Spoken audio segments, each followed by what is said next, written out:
This is CBC Vancouver News.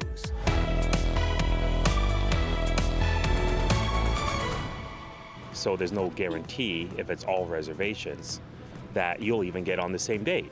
BC Ferries blasted for another long weekend backlog. Could it have been avoided, and how long will the problems persist?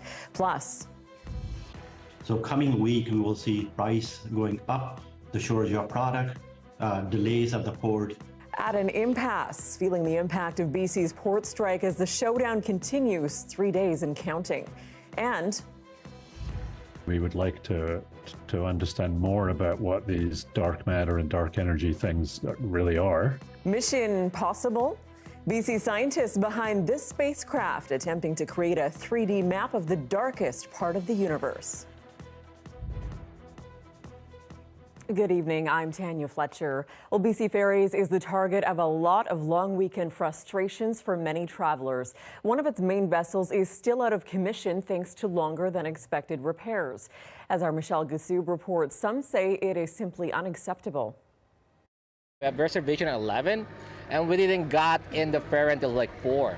By Monday, the long weekend travel chaos on BC Ferries hadn't yet subsided, with travelers out of Nanaimo bracing for many more hours of waiting, despite an extra sailing being added to alleviate summer congestion. Now I'm told that I may not even catch 3 ferries from now.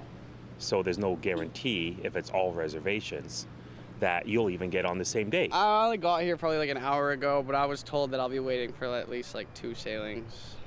So I don't know if I don't think I'll leave here till like 7. Trouble started on Thursday when BC Ferries announced the coastal celebration was out of commission, resulting in 8 fewer sailings between Tawasin and Schwartz Bay than planned. We do our best, to control and plan ahead for our refit schedule. This was a situation where there were circumstances beyond our control. The vessel was scheduled for a refit in Victoria in May, but the only company that bid on the work was based in Vancouver. The vessel had to be moved and the work delayed until mid-June. Then, crews discovered the repairs needed were more extensive than anticipated. This is why we schedule our refits in our slower period. So the refits are generally scheduled between September and May to avoid exactly this kind of situation. One Salt Spring ferry was also cancelled abruptly thanks to staffing shortages. BC Ferry says with an international shortage of mariners, it's struggling to keep up, despite a recent hiring spree. Those stuck waiting, finding creative ways to pass the time. People are coming by and thinking either that's really nice or that's really annoying. And reminiscing about the days it wasn't so hard to get away for the weekend. I used to be able to just come here and get on any ferry I wanted to. Not so much anymore. Not so much anymore. Michelle Gassoub, CBC News, Vancouver. As BC's port strike drags on, worries grow about supply chain disruptions across North America. As the CBC's Mira Baines reports, it's day 3 of the impasse with billions of dollars of trade at stake. What do we want? Contract! When do we want it? Now! Striking workers demonstrating after walking off the job Saturday. Wide-ranging job action is continuing at 30 BC ports, causing worries over supply chain costs and shortages of goods. The North American supply chain is quite integrated, and therefore there will be impacts North America-wide. Wilson says the government should serve notice to recall Parliament. Port workers have been without a contract since March 31st. They've outlined their main objectives: to stop contracting out, to protect present and future workers from the impacts of port automation, and to protect workers from high inflation and rising cost of living. There's growing concern over lost work in Prince Rupert, where the port is a major employer. And I'm talking about immediately in and around the strike. Those folks want to go to work. They saved our town. It is not an exaggeration when after the pulp mill closed, after fishing declined, it was the development of a container terminal in Prince Rupert that turned this town around. Federal Labor Minister Seamus O'Regan is in Vancouver for the talks and says there are no plans to intercede. Yesterday, the Longshore Union made their message clear as negotiations take place. The federal government must stay out of our business. The leader of the NDP repeated that message when he met with workers on the picket line. What about back to work legislation? I said no, it's not on the table. We're opposed to it. It's not right. The Port of Vancouver estimates $1 of every $3 of Canada's trade in goods outside of North America moves through the Port of Vancouver. The BC Maritime Employers Association said the union's proposals for compensation are unreasonable, and bargaining at this time is not going to produce a collective agreement. It pointed out the average salary for a longshore worker last year in BC was $136,000 plus benefits and pension. The association is urging the union to change its position. Mira Baines, CBC News, Vancouver. Meanwhile, BC businesses are bracing for the worst as the strike drags on. A 72-hour strike will delay some of the containers that are at the port, the backlog. So coming week, we will see price going up, the shortage of product, delays at the port. It will go on for weeks, even with the 72-hour strike. The head of Fruticana, a large South Asian grocery chain, says his company has half a dozen containers just sitting in the port right now. Perishables like guava, garlic, and ginger are inside. And if the strike goes on for more than a week, he says they'll have to throw it out. The city of White Rock wants the province to put a limit on commercial rent increases. And so it's something we on City Council and the mayor's heard quite a bit of, the challenges that our small businesses, especially in the city of White Rock, where almost all of our businesses are small brick and mortar, independent, family run, individually run businesses. The challenge they have when their rent may go up 20, 30, 40, 50% when the lease expires. The motion is in front of City Council. It's set to go to the Union of BC Municipalities. The proposal would cap commercial rent increases similar to those for residential rental properties. If you were planning on going for a dip at Kitts Point tomorrow, don't. The beach is closed to swimmers because of high levels of E. coli. Vancouver Coastal Health says several E. coli counts tested well above the advised limit. High levels of E. coli can increase the chances of gastrointestinal illnesses and skin or eye infections. Seniors, kids, and anyone with a low immunity are most susceptible. Some dramatic video of a rescue to show you just off Vancouver Island. Take a look.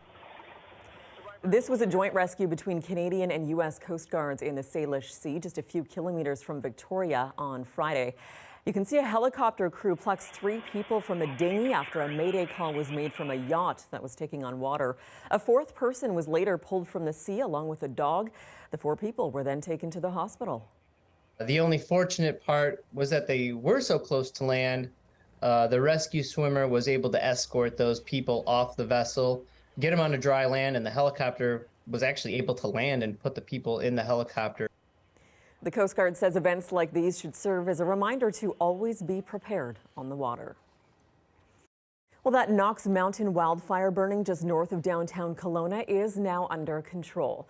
Evacuation alerts and the local state of emergency have now been lifted, but the park itself will stay closed for at least another day. The active fire zone covers about 6.5 hectares, and anyone who enters could face a $500 fine. Over the weekend, the province increased shelter rates for people living with disabilities. The maximum shelter allowance is now $500 a month. That's up $125. It's the first increase in nearly 2 decades, but advocates say it still isn't enough as expenses continue to climb. It's been over 15 years, and look at inflation has gone up over 40% in that time. Housing prices have doubled, depending on the type of housing, tripled, quadrupled in that time. And so seeing an increase is a positive thing, but it's certainly not enough for those living on disability. They say BC needs to take a regional approach to housing assistance for people with disabilities. Well, the man who opened a Vancouver store that sold heroin and cocaine has died of a suspected drug overdose. Jerry Martin opened his mobile shop on the downtown east side in May. You may remember this. Well, at the time, he told CBC News he wanted to take safe supply to another level. He said the drugs he sold would be tested and safer for consumption than any bought on the street.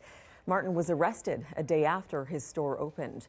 In BC, the personal possession of small amounts of illicit drugs was decriminalized earlier this year, but sales remain illegal. BC scientists are about to peer into the darkest corners of our universe. 3, 2, 1. Ignition. Liftoff. That's the Euclid spacecraft hitchhiking off the planet on a SpaceX rocket on Saturday. Its mission is to create a 3D map of the known universe. UBC astronomer Douglas Scott is one of the 2,000 scientists involved. So the universe is composed of various components, including the kind of atoms that make us up. But it turns out that most of the universe isn't made of atoms. It's made of a kind of stuff called dark matter and another kind of stuff called dark energy. And although we have names for these things, we really don't know what they are. Whatever they are, they make up more than 95% of our universe. Canada, by the way, helped fund the $1.4 billion project. It's run by the European Space Agency. The Euclid will spend the next 6 years gathering data, and astronomers hope shine new light into the darkness.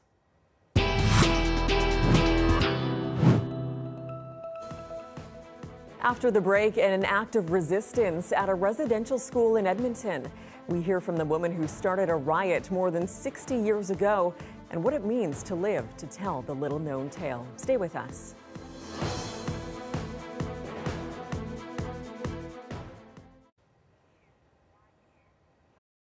And thanks for staying with us during our commercial-free live stream.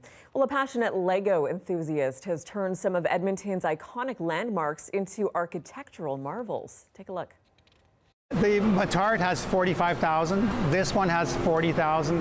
So somewhere between $500,000 and $1 million would be kind of a good ballpark figure. That's a lot of Lego. Yeah, that's a lot of Lego, yes. Lego's fun, and this was sort of a pandemic project. I was home, I was doing Lego with my family, and we thought, like, what greater way to bring a really fun audience here and to bring families here and adults, because everyone loves Lego. We reached out to the Northern Alberta Lego Users Group in April of 2021 with this idea to combine Lego with plant material in the feature pyramid.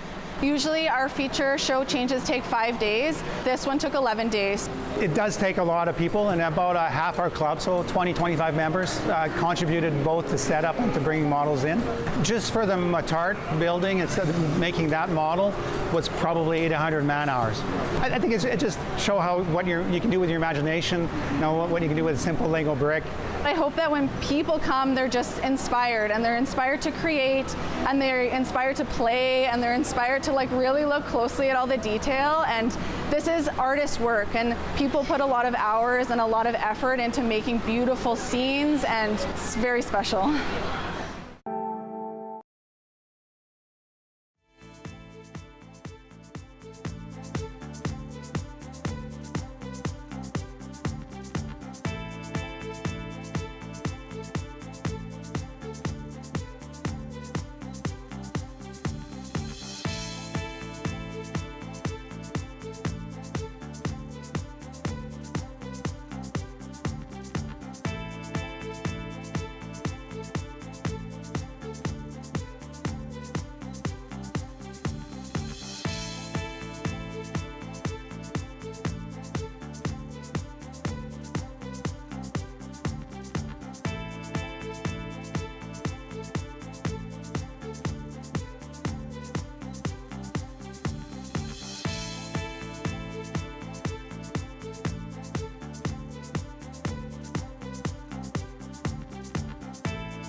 Welcome back. Well, tonight we are hearing a story of resistance inside the walls of an Alberta residential school. More than 60 years ago, students carried out a full-scale riot and took control. Our Wamish Hamilton met with 3 survivors who tell us what happened.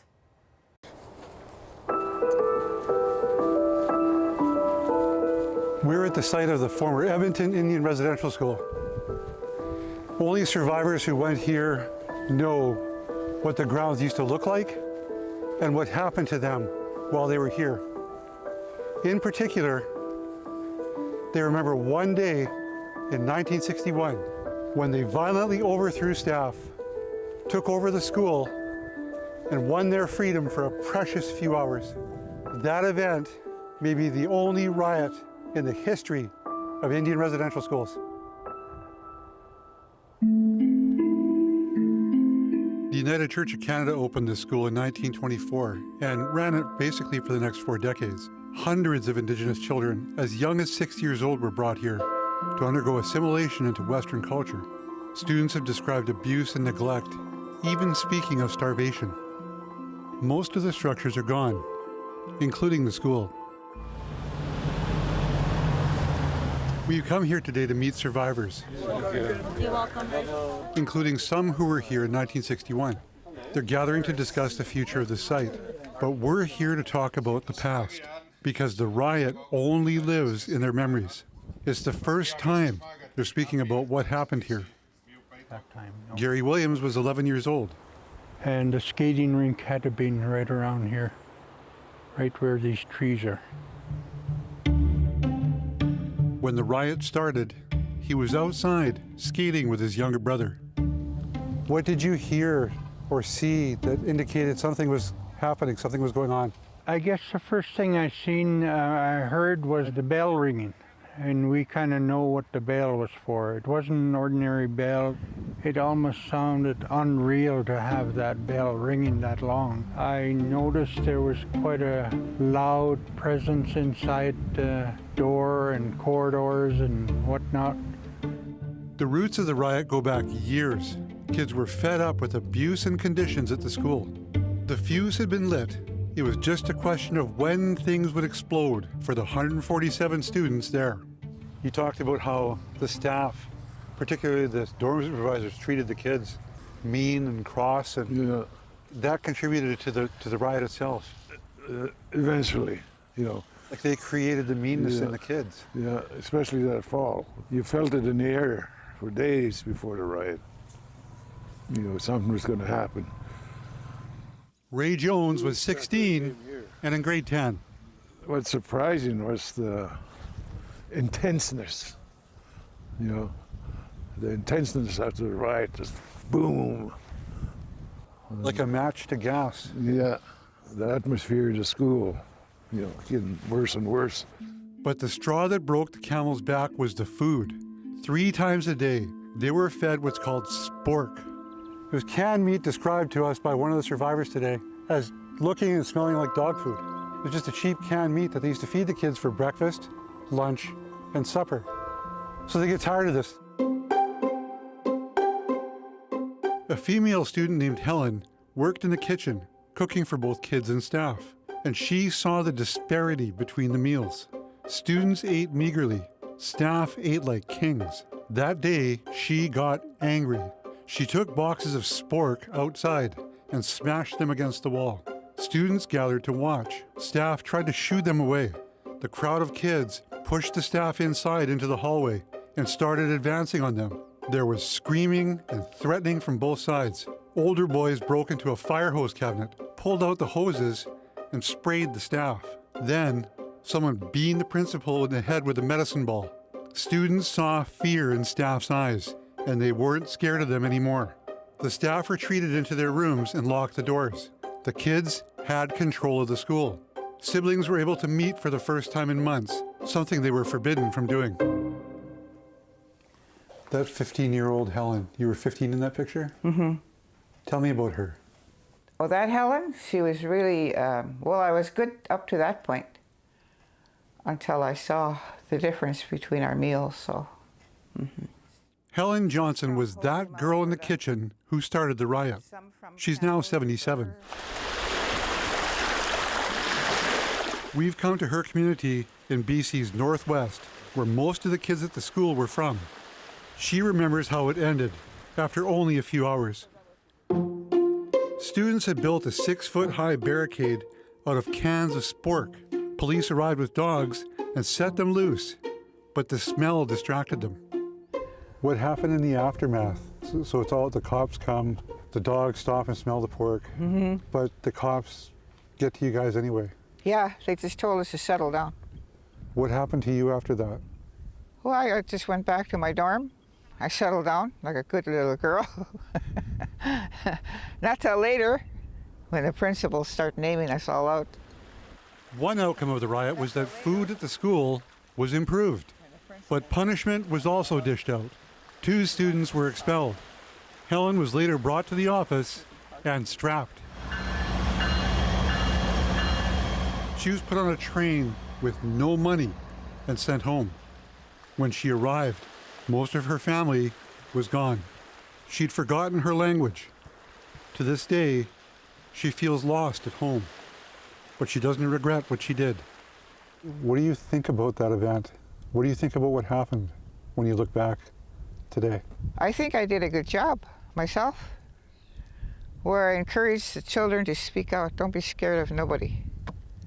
You know, no matter who it is, and what you hear from them is wrong, speak out. Don't be afraid. No, what they're doing is wrong, I told them.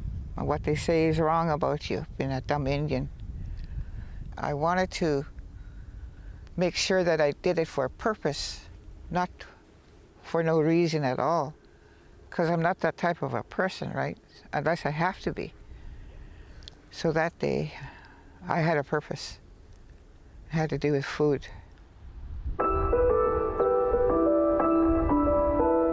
The standard narrative we've heard until now about Indigenous children being put through residential schools is that they were being passively assimilated. These ones weren't. They resisted.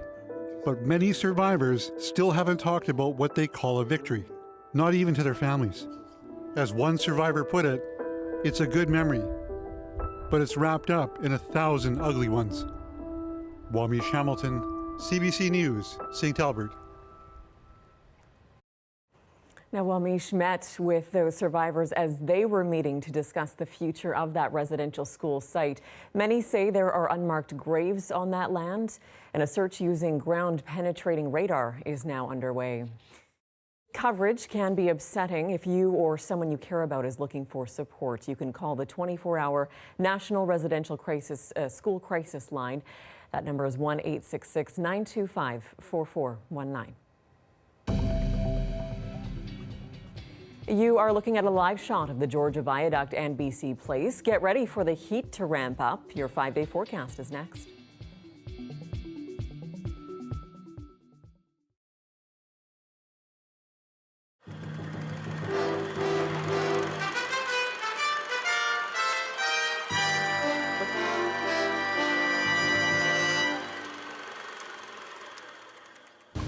With all the restaurants in Vancouver, you'd think the people that live here are a bunch of gluttonous food gobblers, obsessed with gastronomic delights. There's about 1,500 restaurants in the city proper and 2,500 in Greater Vancouver. So it's not surprising that a lot of owners are feeling the squeeze of the anti-restaurant diet that many people seem to be on. Primo Villanueva is part owner of Primo's in Richmond. Well, we usually at this time of the year raise our prices. We have to because of everything else. This year we can't afford to. I think the only people making money in the restaurant business are the printers themselves, reprinting new menus. What about bankruptcy? Are you looking at that? Never. No? No, I'll hang in there till the end. But it's definitely a threat, it always is. I think right now, if somebody was to open a new restaurant, it's either a sign of a genius or a madman. While Primo is optimistic that he'll pull through, quite a few restaurants are going bankrupt. This popular Vancouver eating spot will likely go into receivership on Monday. Don Bellamy is a spokesman for the Restaurant and Food Association of BC. You have some restaurants that are holding their own, they're doing fine, they haven't seen anything drastic as far as their business is concerned, and yet you go across the street or down the block and they're hanging on the ropes. It's very unusual, very unusual. Tops 24 on Kingsway is one of those restaurants that's doing very well. And the owner says his secret is simple. The economy, it's bad, but our business has been very good. We never have complaints because always we hire extra people because we believe good food and good service and good to our customers. So it's a mixture of boom, bust, and just getting by. But like everyone else, most restaurant owners are hoping and waiting for our lean economy to fatten up.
Hi, I'm Amy Bell, and here's what's in your CBC Vancouver inbox. The 15th annual Latincouver Festival continues to July 20th, and CBC Vancouver is proud to be the exclusive media partner. Enjoy a series of sensational Latin American experiences and the popular Carnaval del Sol Festival. And the Herb Original is a new CBC British Columbia podcast. Stream it today on CBC Listen or wherever you get your podcasts. The weather update is brought to you by Direct Buy Furnace, installing the most reliable heating and cooling brand. It's hard to stop a train.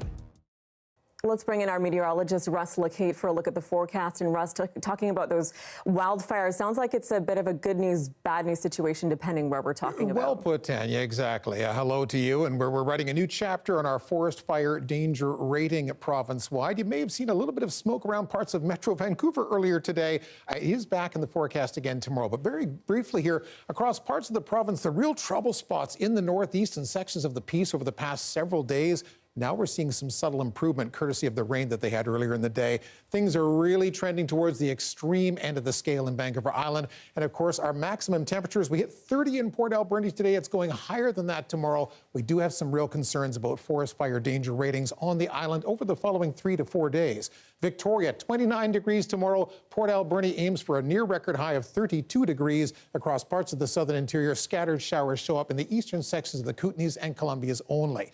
Metro Vancouver, the heat gets turned up for the 4th of July, the first of 3 warmer ones in a row. In fact, I see our temperatures topping 30 degrees for all areas a stone's throw away from the water's edge. What are we looking at here? It's a northerly and northwest flow along the water's edge. So if you're taking it right down to the beaches, you'll find your temperatures in the mid-20s, give or take. But everywhere inland, the breeze comes from the interior. It is drier. It warms up much more quickly. Expect those 30-plus temperatures in your forecast for Tuesday. They're in there for Wednesday. They're in there for Thursday as well. Also, we're dealing with a little bit of wildfire smoke, not the sort that will impact our air quality. It'll be aloft, but it'll be a little bit hazy at times during the day tomorrow, especially in the morning. Then things clear up, sunny and hot for a few in a row, a little more comfortable in time for the weekend. That marine breeze starts to blow again and ushers in some cooler air. So I think things are a little more comfortable by the time we get to Saturday. We will enjoy those blue skies while we have them. Bet. Thanks so much, Russ. And that is your late news for this Monday. For news anytime, you can check out cbc.ca/BC. Your next local newscast is on the early edition. That's on CBC Radio 1 starting tomorrow morning at 5:30. Thank you so much for watching. Have a great night.